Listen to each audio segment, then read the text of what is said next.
Today's chapter is Surah Yunus. Surah Yunus is the 10th chapter of the Quran. इसमें 109 verses यानी आयात हैं and it was predominantly revealed in Makkah. Most scholars का एक consensus है कि it was revealed during the final years of the Prophet's time in Makkah. यानी ये वो period था जब severe persecution था from the dominant Quraysh tribe. इस सूरह ने ऑफर की comfort and motivation to early Muslims जो उस वक्त hardships फेस कर रहे थे. कुरान के chapters का context समझना बहुत important है.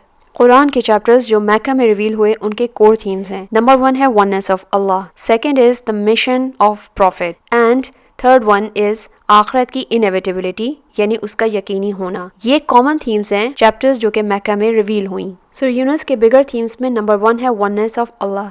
इसके अलावा मुशरिक्स के एटीट्यूड्स को जगह जगह डिस्कस किया है. इसके अलावा प्रैक्टिकल एग्जाम्पल्स हैं पास्ट नेशंस की जिसमें प्रॉफिट नूह अलैहिस्सलाम की स्ट्रगल्स हैं, प्रॉफिट मूसा अलैहिस्सलाम एंड हारून अलैहिस्सलाम की स्ट्रगल्स इस चैप्टर में अल्लाह ने बताई हैं. प्रॉफिट नूह अलैहिस्सलाम के लोग डिसबिलीफ और सिन को फॉलो करते हैं, इग्नोर करते हैं प्रॉफिट यूनुस अलैहिस्सलाम की टीचिंग को, जिसकी वजह से वो डिवाइन पनिशमेंट की रिस्क में आ जाते हैं. प्रॉफिट यूनुस अलैहिस्सलाम टेम्पररी तौर पर वो टाउन लीव कर देते हैं.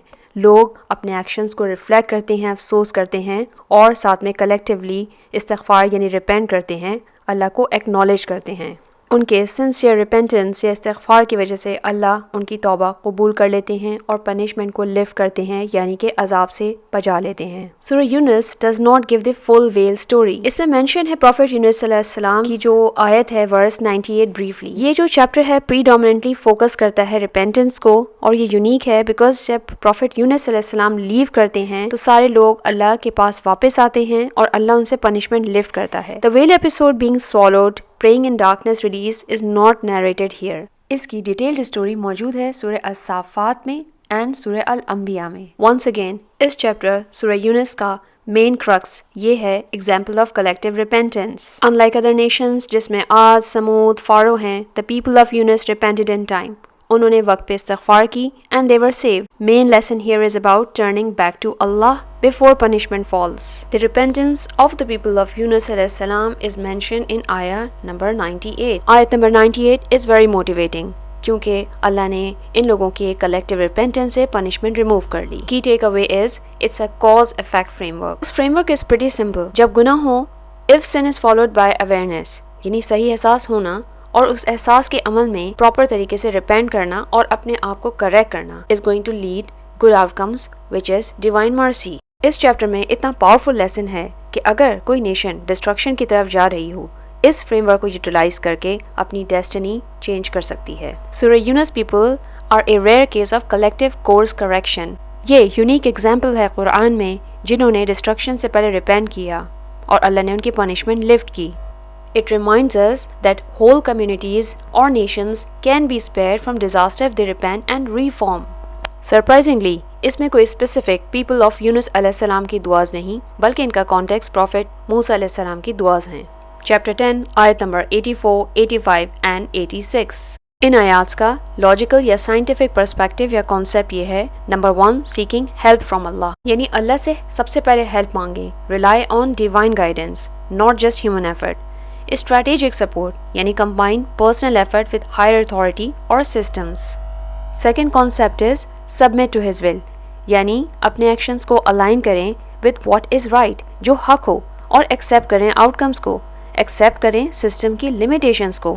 We can only control what is within our capacity. Third thing is to put your trust in Allah. एक confidence रखें कि अल्लाह ही control करता है outcome को, results को. अपनी maximum अपनी capabilities दें लेकिन रिजल्ट्स और आउटकम्स अल्लाह ही के इख्तियार में हैं. Protection from operation. Proactive defence planning करें, anticipating threats and asking for support. Operation is like a system level stress test. ये चैलेंज करते हैं हमारी एथिक्स को, पेशेंस को और स्ट्रेटेजिक थिंकिंग को. प्रॉफिट मूसा अलैहिस्सलाम की एडवाइस हमें एक सिस्टम प्रोटोकॉल देता है यानी सबसे पहले डिवाइन हेल्प को सीख करें which is external support system. Submit to will follow करें करेक्ट एल्गोरिथम को. Align your actions with what is right and accept outcomes. दुनिया का एक बहुत significant problem oppression, उसके steps to handle oppression मौजूद हैं. Number 1 is to assess the situation objectively. Before acting, analyze the challenge or oppression. Ask who or what is the threat? What resources do I have? Logical connection ये इस तरह है This is like risk assessment in any project. Second is to combine faith with action. Don't just pray and wait. सिर्फ दुआ करना ही काफ़ी नहीं, लेकिन tangible steps लें within your control. Protect yourself legally, socially or financially. Guidance लें from trusted mentors or experts.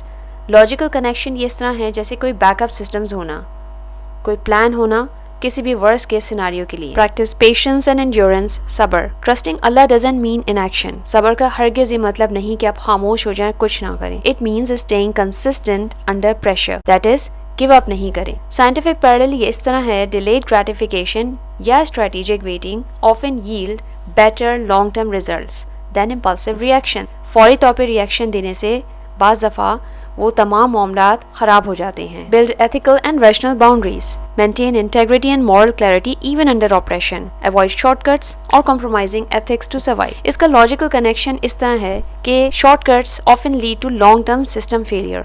उससे बचें और बाउंड्रीज को एस्टैब्लिश करें. सपोर्ट सिस्टम को भी स्ट्रेंथन करें. Surround yourself with like minded ethical peers. Advice लें और अपने प्रोटेक्शन नेटवर्क्स इंक्रीज करें. इससे फ़ायदा ये होता है कि रेजिलियंस जो है वो बढ़ती है, specially when we are under stress. Quran logic से स्टाइल इज कि सबसे पहले डिवाइन हेल्प यानी अल्लाह की हेल्प लें, उसको पेयर करें अपने प्रैक्टिकल एक्शन से, जिससे आउटकम होगा इफेक्टिव रेजिलियंस. सूरह यूनुस आयत 85-86 विच इज़ दुआ अगेंस्ट ऑपरेशन. उसका जो कॉन्टेक्स्ट है, original case study prophet Musa अलैहिस्सलाम के दौर का है. Oppressive people here are Pharaoh and his supporters, यानी फिरौन और उनके सपोर्टर्स. ये नॉन बिलीवर्स यानी कुफ्फार थे, सिस्टमैटिकली ऑपरेसिव यानी जालिमीन थे, और वायलेंटली सप्रेस कर रहे थे बिलीवर्स को. कुरानिक दुआज आर यूनिवर्सल. यहाँ ऑपरेशन को समझना जरूरी है. फर्स्ट ऑपरेशन जो कि इस कॉन्टेक्स्ट में यूज हुआ वो non believers who were actively opposing faith, यानी कि फिरौन का group. Second type of oppression is when believers who oppress others. For example, Muslims abusing power, neglecting rights, causing harm. Third oppression is systemic or personal injustice, जो हम जगह जगह देखते हैं, चाहे वो वर्क प्लेस हो, पॉलिटिक्स हो, सोसाइटी और विद इन फैमिलीज. सूरह यूनुस की ये अमेजिंग आयात हम किसी भी फॉर्म ऑफ ऑपरेशन के अगेंस्ट यूज कर सकते हैं, regardless of their faith label. Because oppression is defined by actions, not just belief or disbelief. Other important themes discussed in Surah Yunus include the significance of this worldly life. आयत number 23, 24, 45 and 70 ये बताता है कि इस दुनिया की जिंदगी कितनी ट्रांजिएंट है. 3 इंटरेस्टिंग क्वेश्चंस जो पैगन से किए गए वो ये हैं: Who provides, who creates and who guides. ये 3 क्वेश्चंस हमें माइंडफुल बनाता है. Close servants of Allah are those who are mindful and faithful of Him. Good news है उनके लिए इस दुनिया में भी और आखिरत में भी. आजकल की जनरेशन ने डे और नाइट यानी दिन और रात को फ्लिप कर दिया है. आयत नंबर 67 में अल्लाह बयान करते हैं कि night is for rest, science for people who listen. Join Quran Logic's community where data meets clarity.